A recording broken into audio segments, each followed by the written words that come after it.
Check out FlipsideGaming.com for all your gaming needs. Use the promo code HEROES to save 10% on all orders over $10 and support the channel at the same time. Hey there, this is John from Heroes and Legends, and welcome to the special edition of the Magic the Gathering Market Watch. This is our January Picks of the Month video. If you're not familiar with this series, this is where we look at some underappreciated and or undervalued cards that you may want to think about picking up in the not too distant future. If some of these cards were on your want list, you may want to prioritize them because it appears that they are starting to heat up. Today's topic is going to be Pauper. These cards are all legal in the Pauper format, and Pauper's heating up right now because this is a format that, of course, classically has been a Magic Online only format. However, people always did play Paper Pauper. Try saying that 3 times fast. People always did play Paper Pauper. I did it, actually. Wow. Okay. But they did play in local game stores. They played casually. Now, though, it's getting a big push thanks to Channel Fireball adding these to some of their big tournaments as side events. Things like your GPs that you might go to. So with that being said, a lot of players are getting interested in the format. They're trying to pick up some of the key staples. We're going to look at some of those staples today. Now, it's important to mention none of these are reserve list cards. They could be reprinted at any time, which could hurt values. Also, you're not going to see huge values in this particular edition of the Market Watch because a lot of these are rather affordable, cheap cards, many of them less than $1. But with that being said, they all have potential for growth over the next few months, especially if this catches on. So if for some reason you haven't been picking up these cards, you may want to think about it, especially if you're considering getting into the format. Now, just a quick reminder about this series, the Picks of the Month. These do go out a little bit early to our gold patrons, so by the time you see this on YouTube, it may be a couple days later. I don't really anticipate a lot of changes in value, but some things may have shifted slightly. With that being said, let's get into it. We're going to go color pie order with the first card, Standard Bearer. And the reason I like this card, it's only 76 cents, very, very affordable, but it has never been reprinted. It's from Apocalypse, pretty old card. Not to say it won't get a reprint, could show up in Masters 25 for all we know, but at the same time, there's something to be said about some of these older cards. The original versions will still hold value, even if they do get a reprint in a more modern set. There's always going to be a group of players that are interested in those original versions of the card, aesthetically, the way they look in their deck, that type of thing. So even if this were to get reprinted, I do think it would take a little bit of a bump down, but then it would grow back up. I think it would easily get back to 76 cents. It's not a high price point, obviously, and then over time go even further, especially if the Pauper format continues to stay hot. Distant Melody. All right, this one's for Mourning Time as we move into blue. It's at $1.43.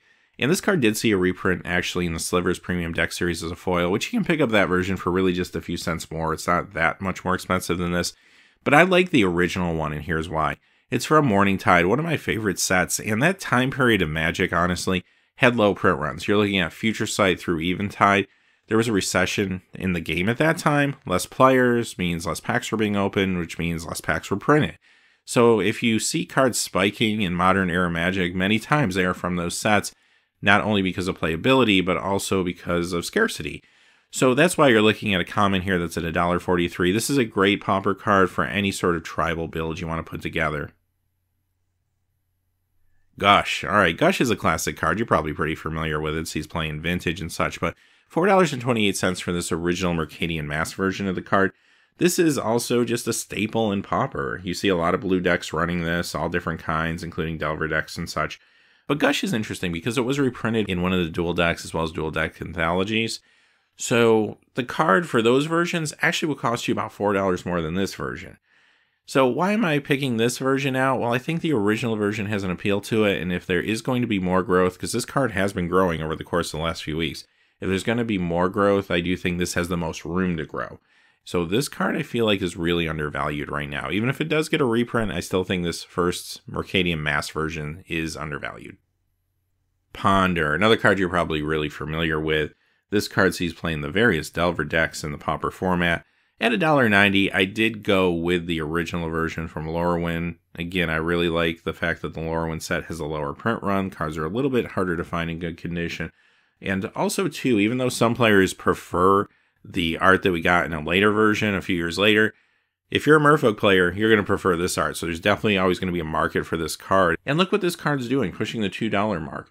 So even if this does get reprinted someday, even if they reprint it in the original art, yes, this will take a bump down, but it's not long before it will start growing again. And there is definitely an appeal for this original version of the card as well as the fact that it's going to be harder and harder to find. So this will continue to find growth in the future.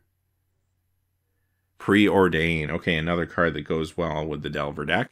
And this is just a fantastic way to get through your deck in the world of Pauper, because at Common, you don't have a ton of options to do stuff like this, and this is one of your best ones. $2.07 for the Magic 2011 version. Shadow Rift. This is another card that I really like a lot at only 70 cents because it's from Tempest and it never got reprinted. It's also part of the Inside Out combo in the format. Thoughtcast. The funny thing about Pauper is a lot of the big archetypes that you see in some of these major decks and like Legacy and Vintage, they have Pauper versions too, and there is a Pauper affinity, and this is a part of it at 34 cents. Now, Thoughtcast is a card that has been reprinted, but for the most part, all the versions of it are relatively comparable, so again, I'd go with the original. Oubliette. Okay, here's a major card from Arabian Nights.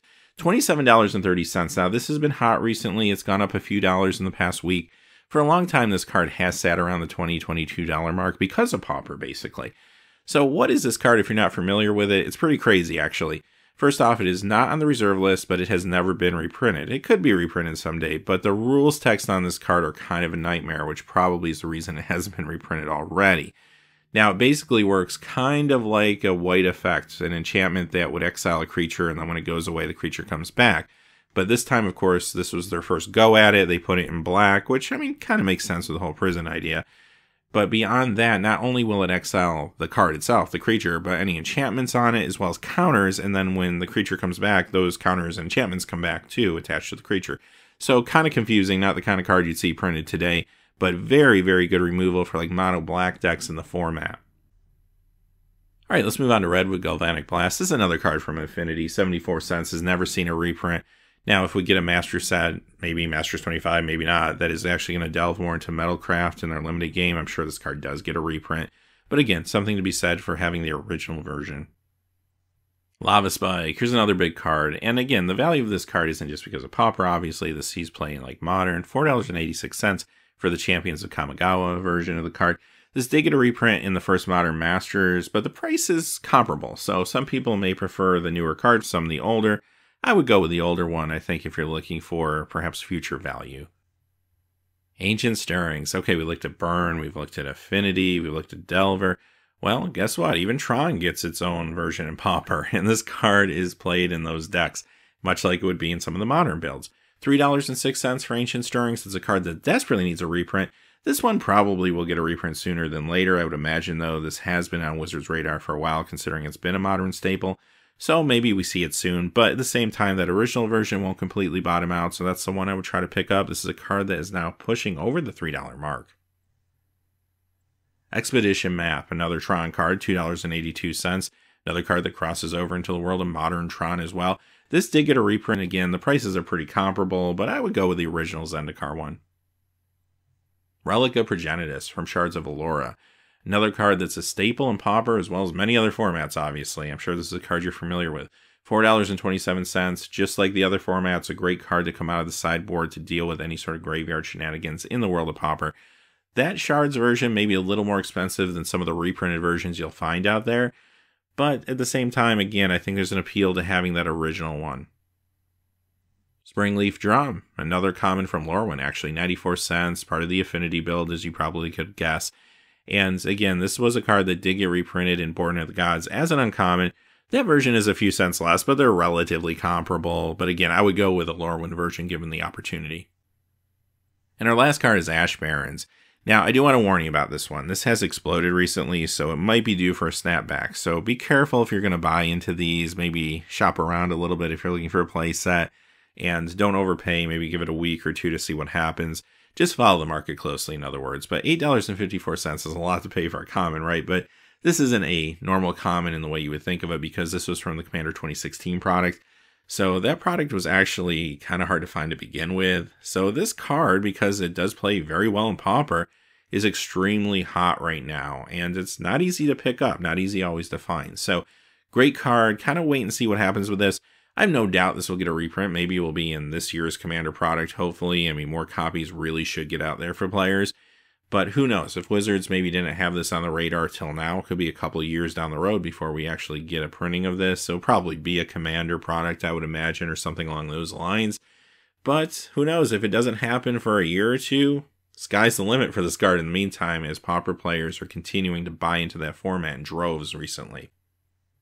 Alright, so those are our cards for today. I hope this helps out a little bit, especially if you were thinking about getting into Pauper. Now, I will warn you again, like I said during the video, none of these are reserve list cards. All of them could be reprinted, maybe even a common at any moment. So financially, these aren't the type of cards you want to go out and try to buy up a whole bunch and flip or something like that. I would be very careful. You could get burned with that. But if you're looking to pick these things up just for your Pauper decks or just Pauper play in the future, it might be a good time to do so. It does feel like this format is heating up now that it has the better support thanks to Channel Fireball. So also too, let me know in the comments below if there's any topics you would like to see for future picks of the month, any particular things. We've covered things in the past like the Legend set. We've looked at things like Modern Masters 2017, Eternal Masters. We looked at cards that were rotating on a standard back when the rotation happened. So things of that nature. Any topic you can think of you'd be interested in, let me know in the comments below, and I'll add it to the list maybe for a future Picks of the Month video. But until next time, hey, thanks for watching. Please remember to like, subscribe. Have a great day. Hey, thanks for watching. This video is made possible by the generous support of viewers like you on Patreon. Check out the description below for links to our Patreon page as well as our Amazon affiliate store, where a small percentage of all sales will also help support the channel. Finally, if you haven't had a chance yet to subscribe, hit that subscribe button so you don't miss any new videos on Heroes and Legends. Talk to you again soon, and have a great day.